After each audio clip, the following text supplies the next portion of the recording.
Olá, amigos. Aqui é José Atento, do blog Lei Islâmica em Ação. Eu não sou de gravar vídeos, mas esse assunto é muito importante. Por favor, verifique os links no texto abaixo do vídeo. Esse vídeo trata do Pacto Mundial para Migração Segura, Ordenada e Regular, que é um acordo construído pela ONU que visa submeter as fronteiras e soberania das nações do mundo ao controle de burocratas da ONU.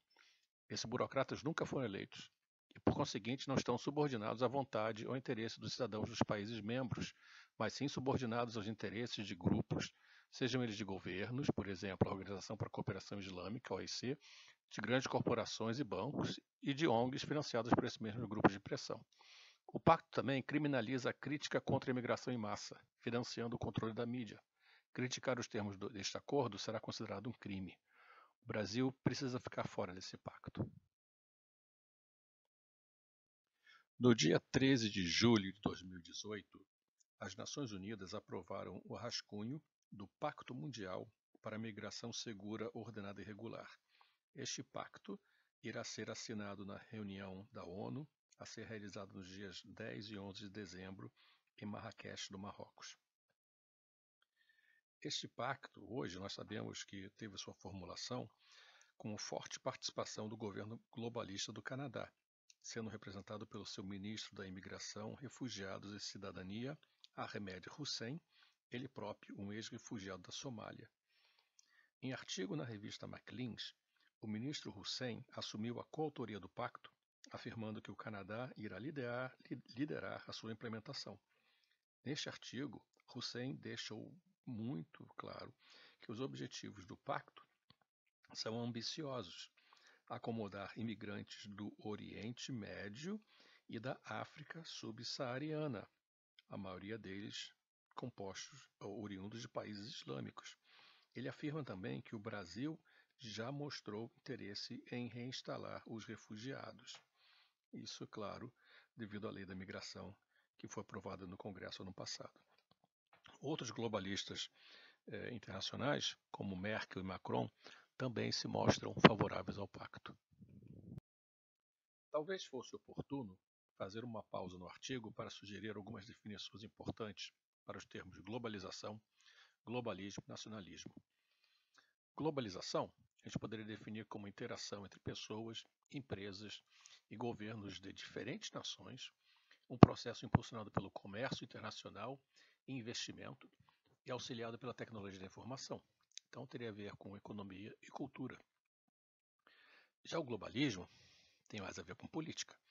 São pessoas ou grupos sem representatividade política que se julgam no direito de definir os interesses do mundo, independente dos interesses das nações individuais. O exemplo clássico é a União Europeia, que é controlada por burocratas em Bruxelas. Um outro exemplo seria a Organização para a Cooperação Islâmica, que tenta impor a nível global, através da ONU, a lei da blasfêmia islâmica.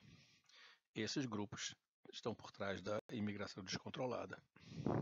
O nacionalismo é a crença de que as nações se beneficiam da sua atuação independente, em vez de coletiva, enfatizando objetivos nacionais e não internacionais. Para saber o resultado da imigração muçulmana descontrolada, basta olhar o que se passa na Europa Ocidental nos dias de hoje e o choque criado entre os frutos da civilização cristã europeia, por exemplo, liberdade, direitos humanos, prosperidade e avanços científicos, com os frutos da civilização islâmica, por exemplo, submissão e direitos desiguais entre muçulmanos e não muçulmanos. O que se vê hoje é a criação de bairros predominantemente muçulmanos, que se tornam zonas proibidas, o aumento da criminalidade, incluindo-se aí os crimes contra a mulher, assédio e estupro, ataques contra judeus, cristãos e ex-muçulmanos, e muito mais. E quem ganha com a imigração em massa de muçulmanos para os países de base civilizacional cristã? Basicamente, três grupos globalistas que, com objetivos diferentes, consideram a base cristã, mais precisamente a base greco-romana judaica cristã, como o entrave para seu avanço. A elite globalista, que se reúne por trás do grupo Bilderberg, incluindo grupos famosos, Rothschild, Goldman Sachs, o George Soros, governantes e políticos alinhados ao globalismo. Quer dizer, é uma elite mesmo globalista que vê o restante da população mundial como mercadoria descartável. A gente tem a esquerda internacionalizante, da qual infelizmente a esquerda brasileira se alinhou, que adotou o marxismo cultural como sua bandeira. E a Organização para a Cooperação Islâmica, que é o bloco de 57 países muçulmanos, que possui como objetivo promover a lei islâmica Sharia como fonte legal absoluta em todo o mundo e busca um controle global das comunicações, de modo que qualquer crítica ao islamismo seja considerada como crime. Eu sugiro que vocês vejam os links no texto abaixo sobre jihad e hégira, que são dois conceitos muito importantes que vão, na verdade, permitir a compreensão dos objetivos da OIC, e também o link sobre a lei islâmica Sharia. Apesar dos objetivos serem diversos, a elite globalista quer o domínio dos mercados, a esquerda internacionalizante sonha com a utopia comunista e a OIC deseja ver o mundo transformado em um califado global, esses grupos trabalham em conjunto. Por exemplo, estes três grupos apoiam com toda a força a crescente migração em massa de muçulmanos para a Europa, mesmo com todos os problemas que isso vem causando e com as evidências que indicam que isso vai levar a uma convulsão social, ou mesmo uma guerra civil. Mas cada grupo anseia um final diferente. A elite globalista acha que sociedades divididas são mais fáceis de serem comandadas. A esquerda internacionalizante acha que do caos surgirá a utopia comunista.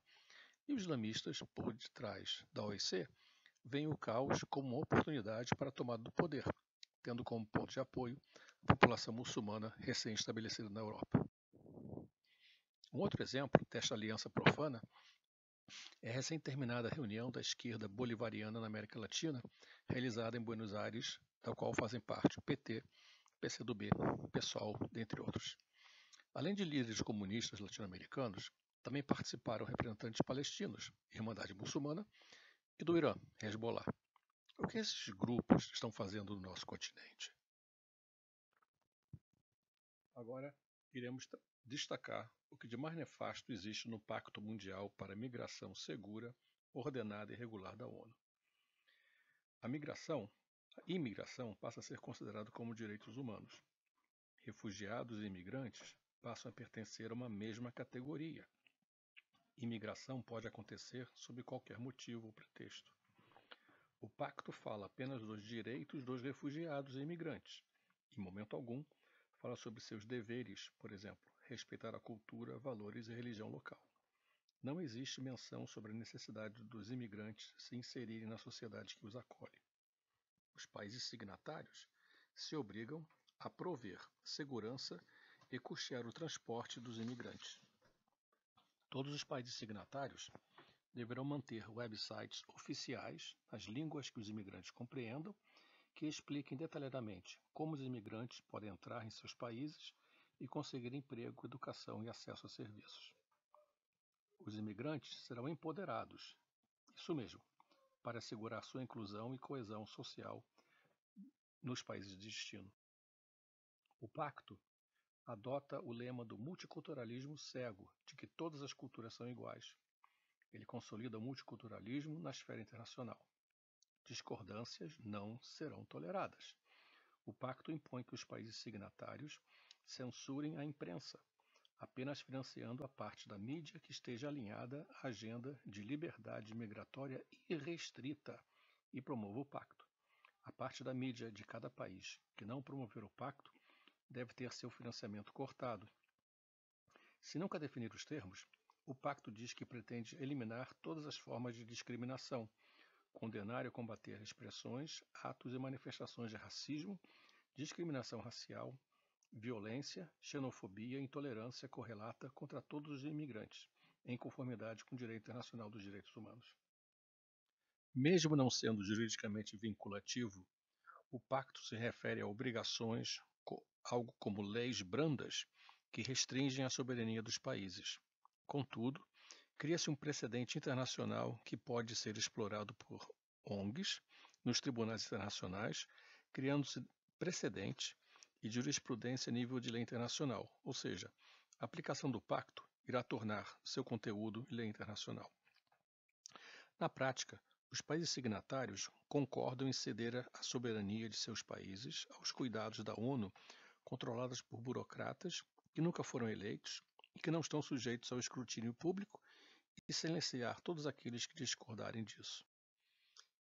E o que é pior, a população dos países que irão receber estes refugiados e imigrantes nunca serão consultadas para saber se concordam com os termos deste pacto.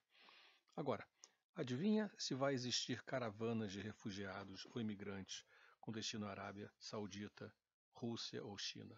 Não. O destino é Europa, América do Norte e América do Sul. Importante saber que os seguintes países já anunciaram que não irão assinar o Pacto Migratório da ONU. São eles Estados Unidos, Hungria, Polônia, Áustria, Eslováquia, República Tcheca, Bulgária, Croácia e Japão. Tem também a Austrália, e a Suíça ainda está decidindo se irá assinar ou não. O Brasil precisa ficar fora desse pacto. Além disso, precisa modificar a lei de imigração que foi aprovada pelo Congresso ano passado. Muito obrigado. Visite o blog e visite nosso Facebook. Abraços.